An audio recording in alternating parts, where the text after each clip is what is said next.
everybody, this is Alex Merced from alexmercedcoder.com, and this is a video about how to become a developer in 2022. Mainly wanted to do a video to go along with the blog post that I just put out over there at toots.alexmercedcoder.com. So head over to alexmercedcoder.com or to devnursery.com and you should be able to find the blog. I'll also link to the post in the video description. But bottom line is this: you want to become a developer. And again, this applies whether you want to be a web developer, a data analyst, engineer, scientist, whether you want to be a mobile developer, whether you want to develop operating systems, develop games. The advice is the same. First thing you want to do is you want to learn the craft. Because there's certain things that regardless of what kind of development you need to do, you need to understand. And that's mainly going to revolve around just understanding programming concepts. Okay? And that could apply to any language that you learn. I recommend JavaScript as an entry point, but any language could really just be the language, your first language. Okay? They're all going to generally have the same concepts. There are a few outliers out there, but generally any of the low-hanging fruit, like if you learn JavaScript, PHP, Python, Ruby, most things are going to pretty much work the same. And then if you branch into things like, it gets a little bit more complicated when you start looking at languages like Java, C#, C++, Rust, Go, but it doesn't have to be. It can be practical to learn those as your first language as well, but I would recommend one of those first four I mentioned: JavaScript, Python, PHP, Ruby. Okay, but learning programming concepts, meaning just understanding like the different sort of components of writing code. So like data types, like what's the difference between a string and a number and a Boolean? What are these things?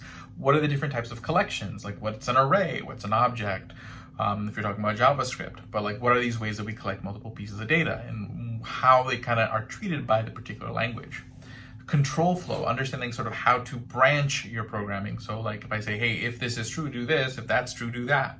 Okay, hey, repeat this as long as this is true. Being able to sort of express that and understand the idea, so that way you can, and when you learn those little blocks, practice. So basically, and it's not just practicing writing the code, but practice writing algorithms, which is, when I say practice at writing algorithms, I mean practice writing algorithms in a way that is not necessarily based in code, aka pseudocode. Okay, so basically, think about like, okay, how would I create a peanut butter jelly sandwich and write down the steps? Be like, okay, I'm gonna go to the refrigerator, open the refrigerator, pull out the peanut butter, put the peanut butter on the counter, pull out the other ingredients, open up the peanut butter. Because the thing that is sort of the hardest thing for people to learn is thinking programmatically, thinking sort of like, what are all the individual steps to get from point A to point B? Okay, programming, there's a learning curve and just kind of learning the syntax and learning what things are. But the biggest hurdle is really kind of thinking in that way, where you get to break down everything you want to do into just sort of like a lot of small steps and focus on sort of like, okay, how do I make each step happen in my code? How do I express those directions? And that's just sort of a way of thinking. It's a good way of thinking. Once you develop that sort of sense, it's going to relate to other parts of your life, not just like you writing code, but also relay into just sort of the way you break down problems in every aspect of your life. And that's really fundamentally what the added value of being a programmer or a developer is. You're developing solutions. So always the goal here is to the programming language is a tool in your arsenal for building solutions. So you always want to make sure you're learning more. Tools that you're always going to use, regardless of like where you work as a programmer, are going to be things like Bash and the terminal. So you want to learn how to use a terminal and how to work with a computer from the command line.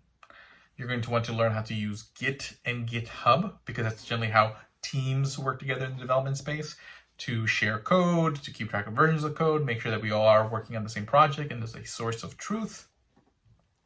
And you're going to want to have an editor. So work with something like Visual Studio Code or WebStorm or Atom. Any of these are great. I use Visual Studio Code, so most of my videos will be in Visual Studio Code. Yeah, so those are sort of the main pieces. So the idea is you want to first learn a programming language, then you want to make sure you learn these tools, because these tools will be used regardless of where you end up working. You will always need to know Git. You will always need to know terminal. But yeah, that's the first step. Again, JavaScript is going to be sort of like, I think, the easiest way to go. There's just the most amount of resources for learning JavaScript, and web development is a good first place to start because you can quickly make something that's tangible. So you can instead of build something and see, hey, look, I built the thing. Okay, and you can build something that's visual when you start building websites using HTML and CSS and JavaScript to sprinkle in some interactivity. A good place to start is to, one, you can watch my JavaScript TypeScript playlist. Again, that's linked to in the blog post. So in the blog post, you'll find links to all the resources that I recommend. But Dash has this, General Assembly has this Dash program, which is like a free 5 lessons that really goes over a bit of sort of the basics of HTML, CSS, and JavaScript to give you a flavor. And so that way you can identify, hey, is this something I'd like to do? Also, Free Code Academy or Free Code Camp has a lot of great courses. I recommend doing like their responsive web design course and their JavaScript algorithms course right out of the gate. You'll learn a lot. So basically, if you do that Dash program and you watch my JavaScript TypeScript videos and you feel like, okay, I'm kind of liking this, do those 2 Free Code Camp courses. And at that point is when you start thinking about like, okay, maybe I should go do a boot camp. The reason being is that it does take a lot of discipline to make the career switch, to like learn everything. And there is like a need for structure. So what happens, I'll see a lot of people who try to teach themselves and they end up not practicing as much as they should because there's no one holding them accountable and they're not good at holding themselves accountable. They learn things in the wrong order, so they might rush to like learn React right away, and then they're just kind of overall more confused because they're skipping a lot of those foundational building blocks that make other things make sense. So, going to a boot camp, a good boot camp, my experience with General Assembly, I was a student at General Assembly and it was a very positive experience. Had a really good outcome, and then later on I went on to instruct at General Assembly, and that was also a very positive experience. So overall, seeing both sides of it, I can highly recommend General Assembly. That doesn't necessarily mean that other boot camps aren't good options, but I know from experience that General Assembly is a good option. Okay, it's definitely cheaper than going to 4 years of computer science, which may be something you want to do if what you're looking to do is like work on building operating systems and working on databases, really sort of pushing computers to their edge, on the edges.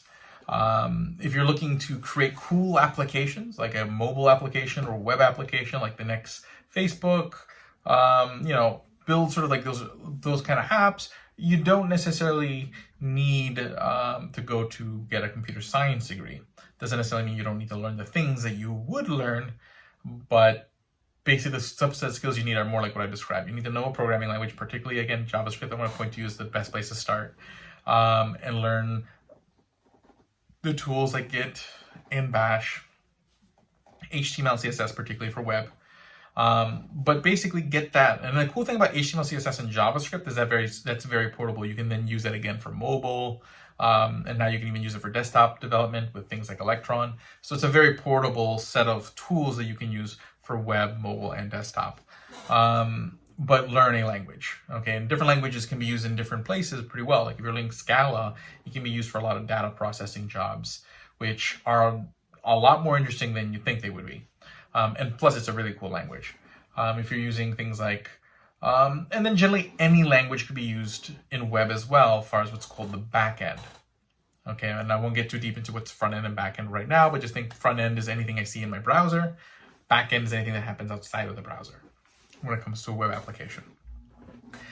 But yeah, after the bootcamp, then it's about looking for work, and that's all about building your brand. So in my blog post, I linked to my article about building your developer brand, like how do you approach LinkedIn, how to approach things like your GitHub heat map, all that good stuff. So I highly suggest reading the article. But it's also just about putting yourself out there. At the end of the day, there are a lot of people who want to be developers. There are plenty of jobs for developers, but there's also a lot of people who want to be developers, and that creates this cognitive dissonance where you're being slammed with applications and you're trying to be able to filter out, find ways to filter out candidates. So you want to find ways to differentiate yourself, whether it's like, solid projects, in being a visible community member on LinkedIn and other developer hubs, creating examples of your work on video and blog form, so that way people can know that you know what you're talking about. But I'll leave it at that. Again, read the blog post. My name is Alex Merced from alexmercedcoder.com. Do subscribe to the YouTube channel. Do hit the like button for this video. Check out my other videos. I have over 1,000 videos teaching you all sorts of cool things. So anything you'd like to learn development-wise, especially if you're in the early stages of your development career, I probably got a great intro set for you. Again, on different, pretty much most languages and frameworks. And more is coming. So I'll see you all around. My name is Alex Merced. Have a great day and enjoy.